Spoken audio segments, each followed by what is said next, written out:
Olá e bem-vindos de volta do Cascop TV. Nossa expectativa é de que os ativos de risco se recuperem em setembro, o que deve apoiar o SP500 e o Eurostoxx e provocar uma consolidação lateral do euro e do ouro. Essa recuperação poderia ser temporária e se esgotar até o final de setembro, quando um novo período de risk-off poderia se materializar em outubro. Vamos começar com o SP500, analisando este gráfico intraday em nossa plataforma Fingraphs. O índice retomou sua tendência ascendente com potencial para alcançar níveis acima de 2.400, até níveis próximos a 2.500. Portanto, poderíamos atingir novas máximas durante as próximas semanas.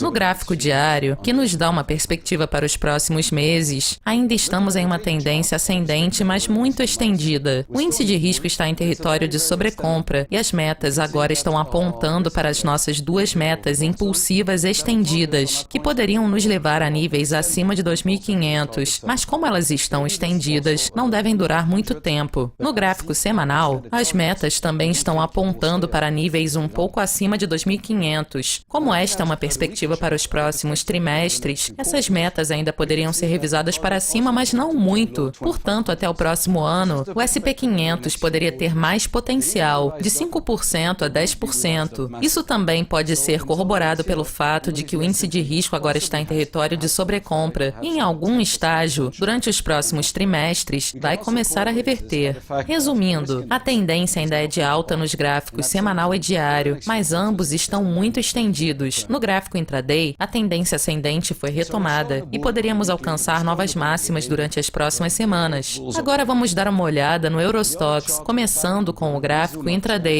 Aqui podemos notar o efeito do euro ligeiramente mais fraco na manhã de terça-feira. A tendência ascendente já foi retomada e poderíamos alcançar níveis próximos a 3.520, possivelmente até 3.570 durante as próximas semanas. O índice de risco já está em território de sobrecompra e poderíamos ver uma ligeira consolidação esta semana, mas em geral, a tendência ascendente ainda está em curso e deve continuar até o final da terceira semana de setembro. No gráfico diário, podemos ver que o Eurostoxx tem consolidado para baixo desde o início de maio, principalmente por causa da força do euro. Até o momento, essa consolidação não parece ter se esgotado, e o índice de risco ainda deve levar mais alguns meses para alcançar o território de sobrecompra e começar a se reverter. Então, poderíamos ver uma correção para cima durante setembro, mas teremos um novo período de risk-off e teste em outubro. No final de outubro até o início de novembro, o Eurostoxx deve começar a subir novamente. No gráfico semanal, ainda estamos em uma tendência ascendente e já alcançamos um topo intermediário. Esta é a consolidação que temos visto desde maio, mas as metas para o próximo ano são bastante agressivas e poderiam ultrapassar o nível 3.000 e chegar a 4.300 durante os próximos trimestres. Resumindo, o gráfico semanal está consolidando, mas mostra forte potencial para o próximo ano. O gráfico diário ainda está consolidando e poderia se recuperar um pouco, mas deve continuar em direção às suas metas de correção até o final de outubro. O gráfico intraday mostra uma recuperação, que deve continuar pelas próximas semanas. Agora vamos dar uma olhada no euro, que é um dos principais fatores para o diferencial entre o SP500 e o Eurostoxx. No gráfico intraday, esta perna ascendente provavelmente se esgotou, pois já praticamente alcançou suas metas impulsivas e o índice de risco está em território de sobrecompra. Portanto, poderíamos ver uma ligeira consolidação nas próximas semanas. É importante lembrar que o euro ainda está muito forte e, por isso, não esperamos muito dessa consolidação. No gráfico diário, percorremos um longo caminho desde dezembro, mas as nossas metas ainda não foram alcançadas e o euro poderia chegar ao nível 1,22 diante do dólar nos próximos meses. O índice de risco ainda não está em território de sobrecompra, então este ainda não é o ponto de reversão para baixo. E após uma retração em setembro, teremos mais uma perna ascendente em outubro. No gráfico semanal, as metas são corroboradas pelas nossas metas de correção, que poderiam levar o euro a níveis um pouco acima de 1,23. Essas metas são as mesmas para o final de outubro. O euro ainda está corrigindo para cima e ainda não alcançou seu nível de resistência, em torno de 1,23. Portanto, ainda há potencial. O movimento no gráfico diário não parece ter se esgotado e ainda não estamos em território de sobrecompra. No gráfico intraday, alcançamos um topo intermediário e poderíamos ver uma ligeira consolidação nas próximas semanas. semanas. Em se tratando do período de risk-off, o ouro também é um fator interessante. O metal teve uma boa alta nas últimas semanas e alcançou suas metas impulsivas. Nossa expectativa é de que haja uma retração nas próximas semanas e uma situação muito parecida com a do euro. No gráfico diário, o movimento ascendente ainda está bastante agressivo e as nossas metas indicam mais força para os próximos meses, podendo ultrapassar o nível 1.400. O índice de risco está ligeiramente sobrecomprado, então ainda há potencial para as próximas semanas, mas em geral a situação ainda é positiva e poderia durar até o final de outubro. No gráfico semanal, a tendência ainda é descendente, mas não temos metas, portanto a situação é bastante neutra, possivelmente em fase de transição. Ainda é muito cedo para confirmar uma tendência ascendente de longo prazo para o ouro, que poderia subir em direção aos envelopes durante os próximos 2 meses, e então passar por uma retração novamente no final deste ano e início do próximo. Resumindo as 3 perspectivas, o ouro ainda está em uma tendência descendente, que agora está sendo desafiada por uma forte tendência ascendente no gráfico diário. Essa tendência ascendente ainda tem potencial para mais 1 ou 2 meses, e poderia nos levar a níveis acima de 1.400, podendo alcançar um topo intermediário aqui, com o índice de risco ligeiramente sobrecomprado. Uma situação confirmada pelo gráfico intraday, onde as metas já foram praticamente alcançadas e veremos o início de uma retração. Obrigada pela audiência e até a próxima. Thank you very much, and we wish you a very good week.